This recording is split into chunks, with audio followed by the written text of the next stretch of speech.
Hey everyone, I hope you had a great day. In this video we are looking at some new r/malicious compliance stories. I hope you enjoy them. The first story is called Dry Cappuccino. I used to work at this mom and pop coffee house. It was honestly one of my favorite jobs. Free snacks, free drinks and mostly lovely customers. Making drinks was always fun. Fewer things are better than getting perfectly steamed milk with thick fluffy foam. I had an older customer come in one day and order a bone dry cappuccino. I absolutely hate that phrasing, but that's neither here nor there. She also asked to have it in-house, so I started to make it.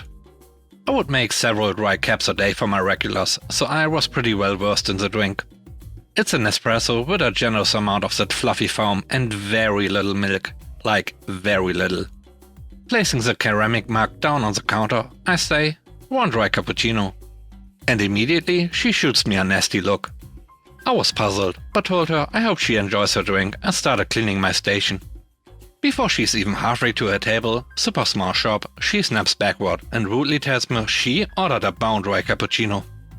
I tell her I'm sorry and if she would like me to remake it. Perhaps I wasn't paying close attention and added a bit too much milk. She handed me the beverage and upon looking at it, it seemed perfectly fine. Dry as any dry cappuccino I've ever had or made. But nonetheless, I made her a new one because I didn't want to deal with the headache. This time I made sure to add even less milk than the first, which isn't much to start with. I let her know it was ready, apologized one last time and said that I hope she enjoyed this one. She doesn't step away from the bar and inspects the dry cap in front of me. She proceeded to huff. "Are you blind?" Taken aback, I asked her what she meant. She then started to swirl the ceramic mug around like some cappuccino sommelier and asked me if I can see the drink moving around in the mug or not.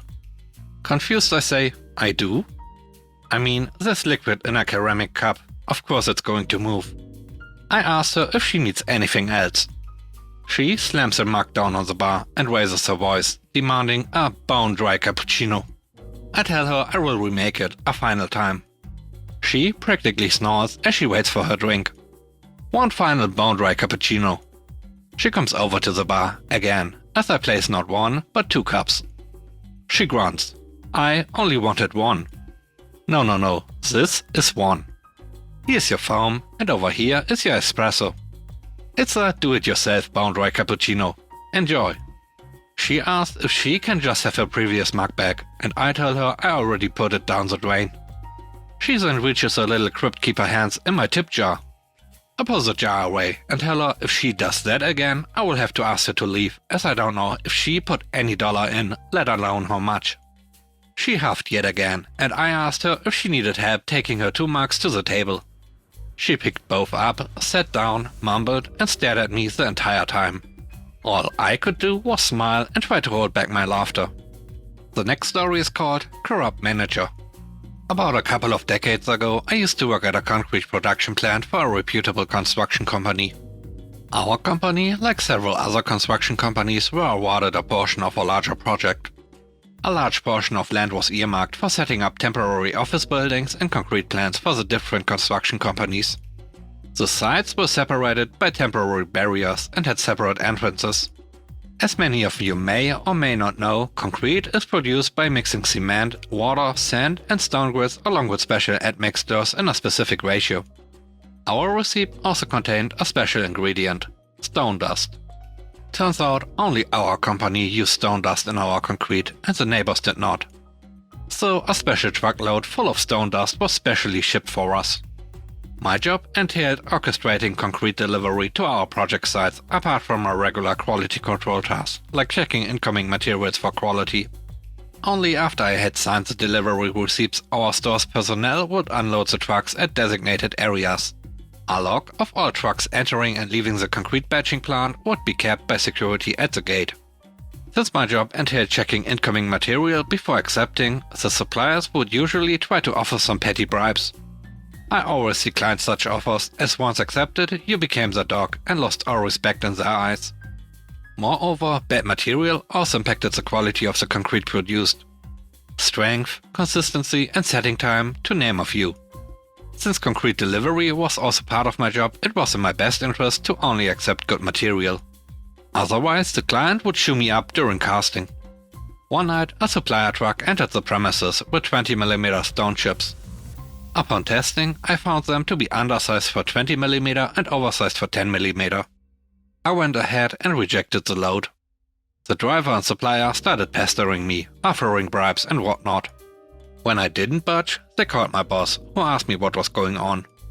I explained that the quality of the material was unacceptable and I have rejected this.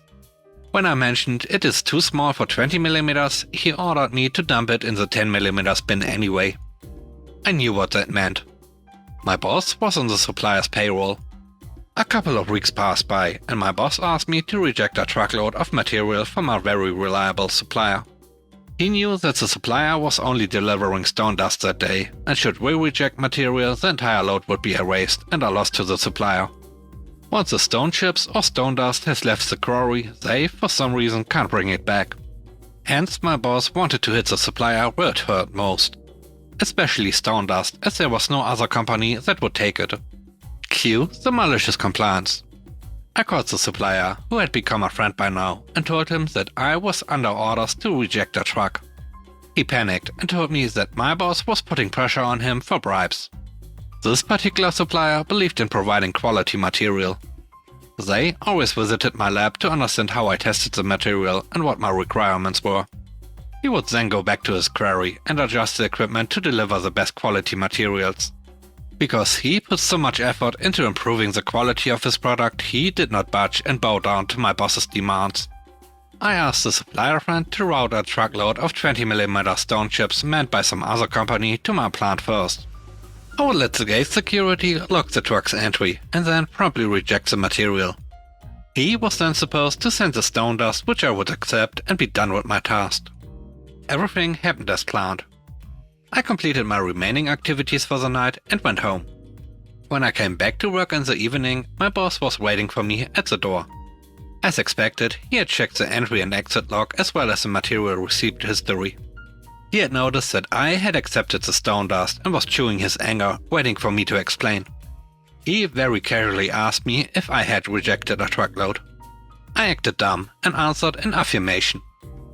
I told him that the very first truck, a 20mm, was rejected. Now usually those are never rejected, especially from this supplier. So he asked me what reason I had for rejecting the truckload.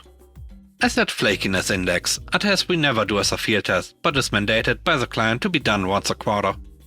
He knew that I was playing with him, but he couldn't do anything. I had done exactly what he asked me to do, rejected a truckload. I had covered my bases with the security log as well as material receipt. So he just muttered something under his breath and never mentioned this to me again or asked me to do anything similar. 2 months later, he was transferred to a different site and I became the overall in charge. Same designation and pay, just more responsibilities. The last story is called Follow the Guidelines. Several years ago, I was working as a manager of the meat department in a large Australian supermarket chain. I had been pulled up for minor issues relating to food safety in the past, mainly relating to temperature checks and cabinet cleaning. During the discussions about these issues, I was told, as well as recorded in writing, that the food safety guidelines are a legal document, and they are not up for renegotiation or interpretation and must be adhered to the letter. Fast forward to a few days before Christmas. My store was one of the busiest in the region, so the meat case and cool rooms were packed to the absolute maximum. It was the same store-wide, absolutely maxed out. Christmas in Australia is unlike most other places. It gets hot, very hot. On this particular day, the temperature outside was pushing 45 degrees Celsius. Aircon and fridges were all working hard to keep everything cool. Then, suddenly, at about 3 PM, we have a store-wide blackout. Usually we have a backup generator, which would kick in and keep the cool rooms running. So in the worst case, the stock could be emptied out of the cabinets and into the rooms to keep it food safe. Well, for some reason the generator didn't start. The store was completely without power and running on emergency lighting only. We evacuated the store and were contacting technicians to get things running again. I checked the food safety guidelines book, as a policy in such a situation was to monitor the temperature of stock every 15 minutes. If it reaches over 4 degrees Celsius and stays there for more than 2 hours, all affected stock must be discarded. Being such a hot day, the temperature had already breached the 4-degree upper limit when I did the first check, meaning the countdown was on to get things running again. I documented absolutely every step of the way, following the guidelines to the letter. At 4:45 PM, with 15 minutes to go, I went to the office and got a handheld scanner in preparation for what was to come. I was spotted by the store manager, who asked what I was doing. I told him that I was getting it to begin dumping the stock.